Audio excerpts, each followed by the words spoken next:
All right, guys, welcome back to the channel. Today I'm doing something just a little bit different. I went out to the KATS number 3 for 2021 at Lake Fayette and ended up placing second place. There was a lot that went wrong and a lot that went right. And one of the things that went wrong is I wasn't able to get all the footage that I wanted to.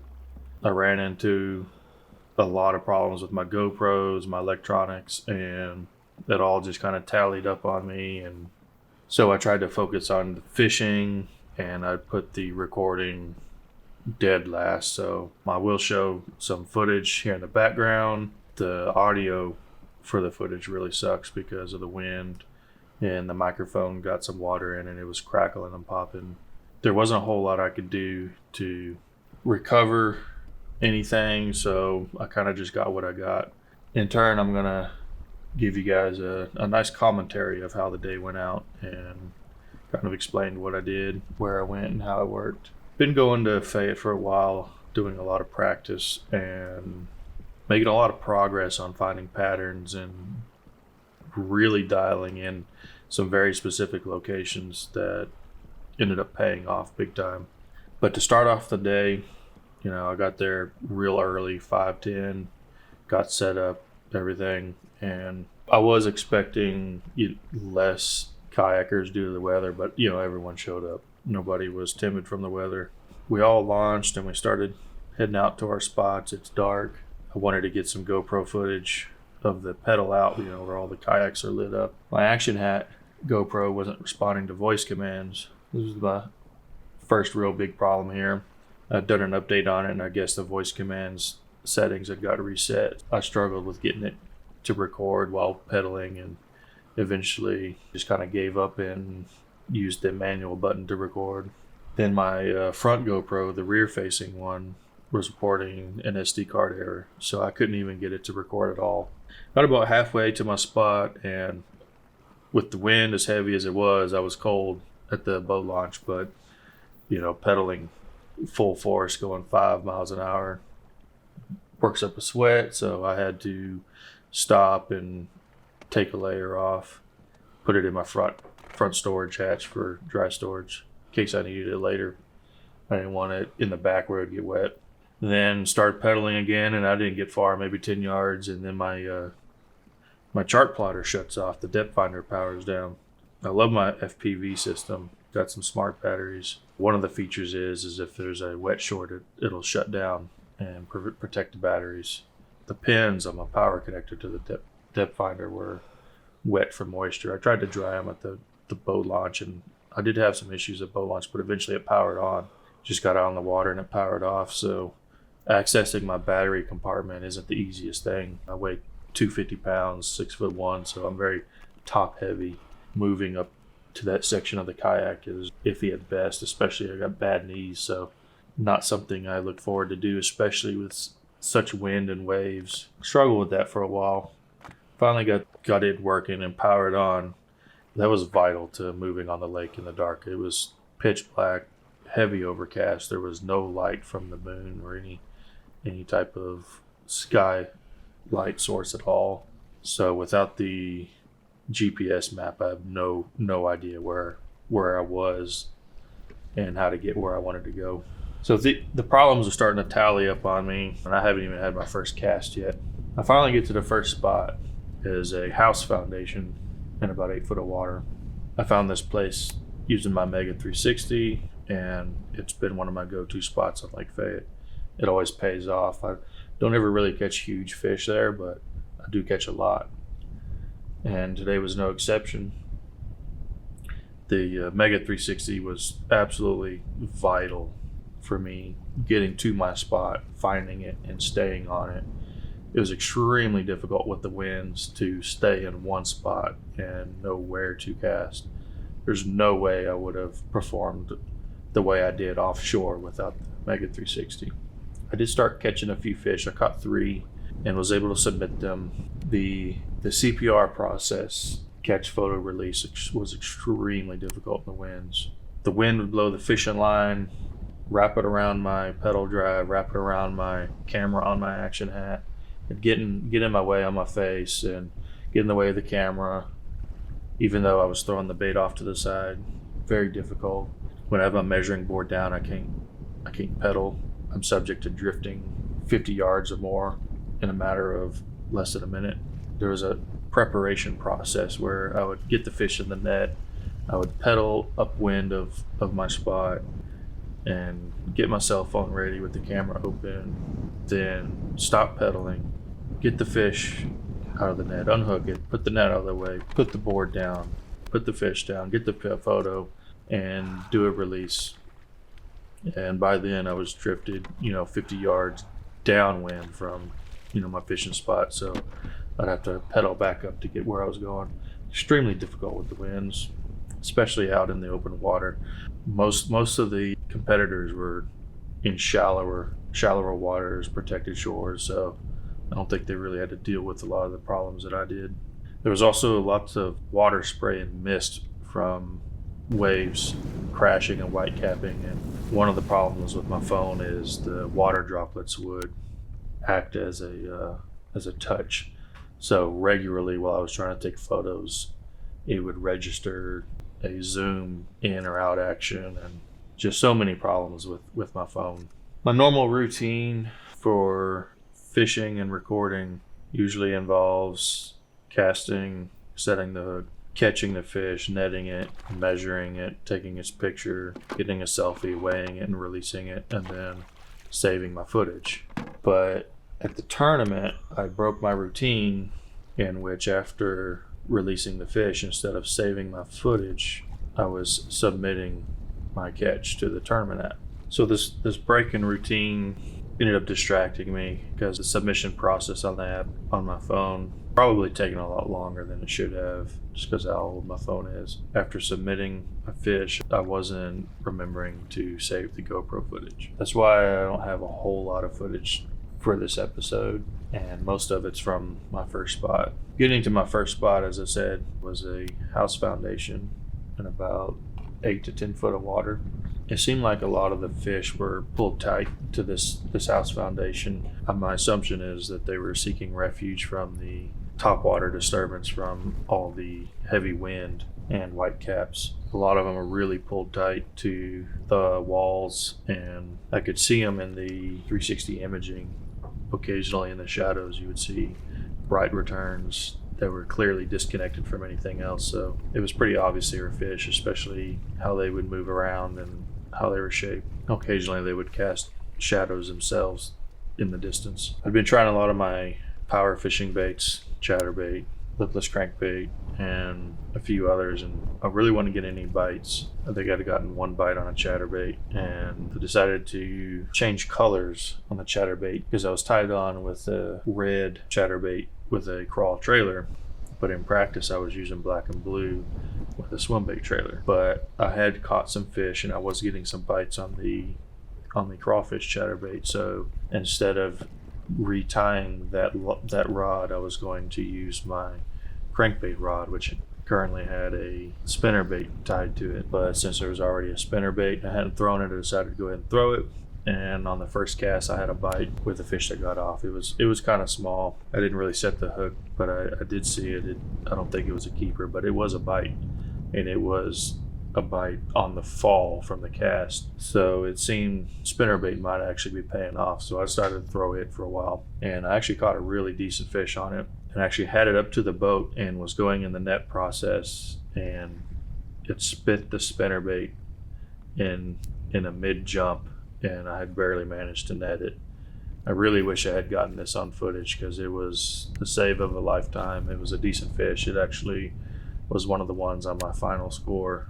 I think it was like a 18 plus. I can't remember the exact, but was really stoked about catching that fish, especially with it having jumped off. But I wasn't getting a whole lot more on the spinnerbait there, so I decided to pick up the drop shot, and the drop shot was on fire. A drop shot made my day. Most of my fish were caught on the drop shot. Most of the footage you're going to see is from the drop shot. A lot of what I was doing was casting past the foundation, reeling the the bait up to the walls, which are like 8 to 12 inches tall, dragging up the walls and letting it fall over. And almost every time it fell over, I would get a bite on the fall. And I caught several fish that way. That's why I was thinking they were sucked up tight to the walls as well, having caught so many right at the walls. So I finally switched over to the red crawl chatterbait again, and I was casting to an area outside of the foundation, about 10 yards upwind of it, and I could really only fish effectively casting into the wind straight ahead. And on one of my casts, I get a backlash, and I think this fish is actually here on film, and watching it here. I get a backlash, and as I'm clearing it out, I start to reel up, and there's pressure on it. The fish had bit it on the fall and set the hook and reeled it, and ended up being my second biggest fish at 21 inches. I was really stoked to get this fish. I'd caught another fish about this size at practice. It was just a little bit smaller at 20 and a half in the same area with the chatterbait. So I was very happy to get another one in the area. I think she weighed about 4 pounds or so, 4.5 pounds. During the photo process, it actually knocked my tournament ID off of my catch board. And while I didn't think it was funny at the time, it's pretty hilarious now. But that completely ruined my process for CPR, and I had to put the fish back in the net, put it in the water so it wouldn't suffocate, and scoop up the ID in the net. Luckily it floated. So now let's look at the mistake that cost me first place and almost kept me from placing at all in the tournament. And this is my personal best bass ever. It's 7 pounds. It's huge. It's 23 inches, and I'm trying to take the photo of it, but my cell phone is dying. I'm at like 5% battery. Instead of looking at the fish, I'm paying attention to the camera, and what you see here is the fish is actually on top of the bump board. Luckily, I was able to go back through my GoPro footage, and I was able to find one frame at 30 frames a second. So that is 1/30th of a second the fish is on the board legally, and that's this frame here.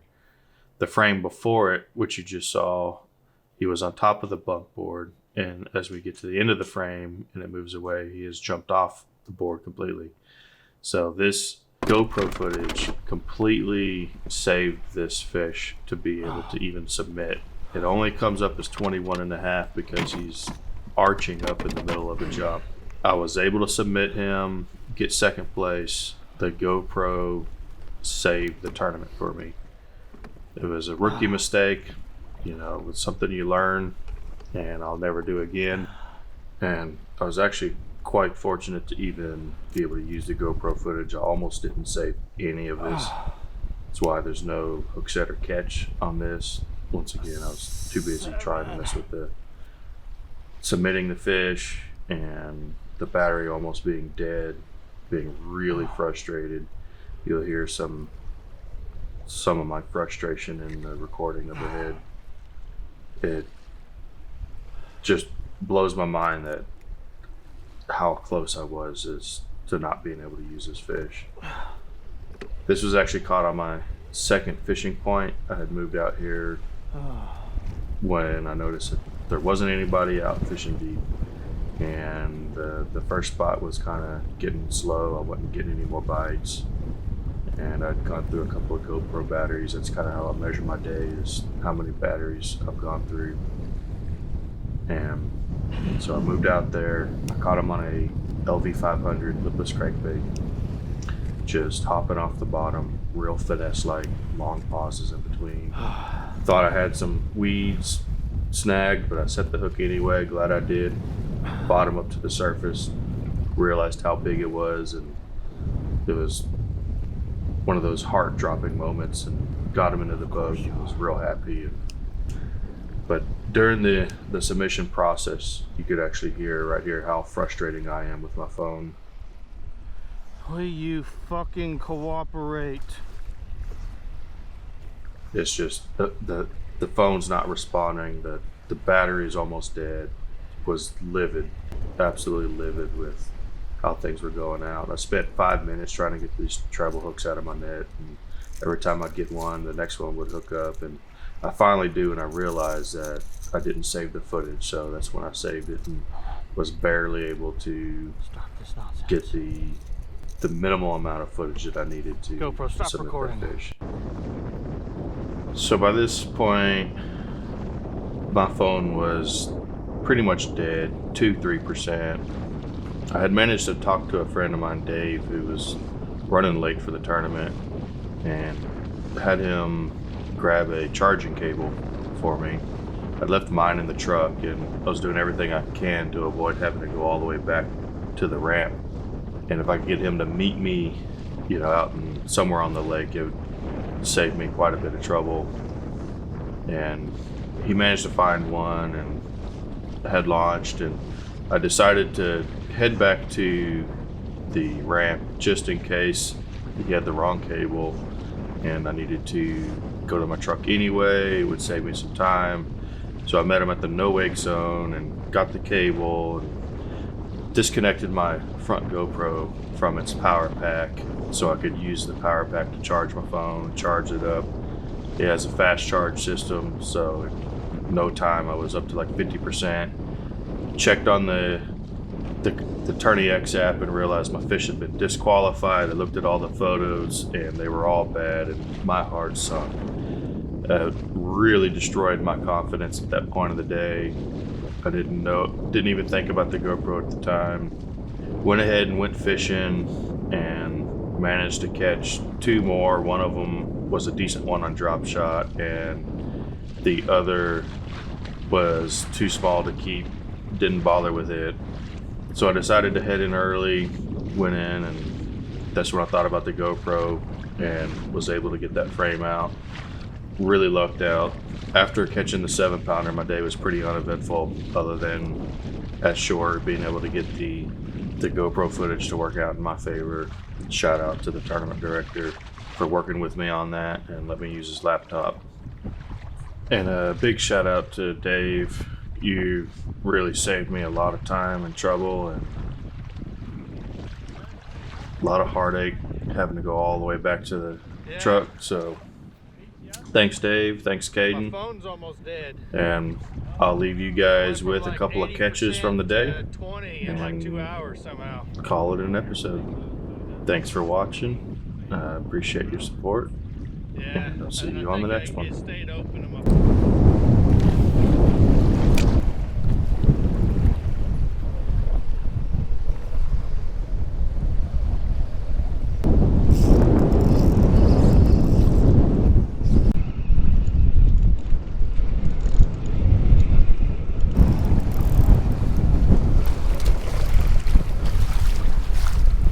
Bastard, stop jumping. If you're gonna jump into the net.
Pretty good. How you doing? Hey, I enjoy your videos, man. I love the channel. Oh, thank you. Yeah, I watch them every time it posts. Sweet. Keep up the good work, man. My big fish got DQ'd. Oh no. 22 and a half. Seriously? Yeah. Oh wow. My phone was at like 5% and it wouldn't let me look at the picture, so Oh man. after I charged it up, I was like, oh. Oh, I'm sorry to hear that. Yeah, it happens though. Oh yeah. Appreciate the support, man.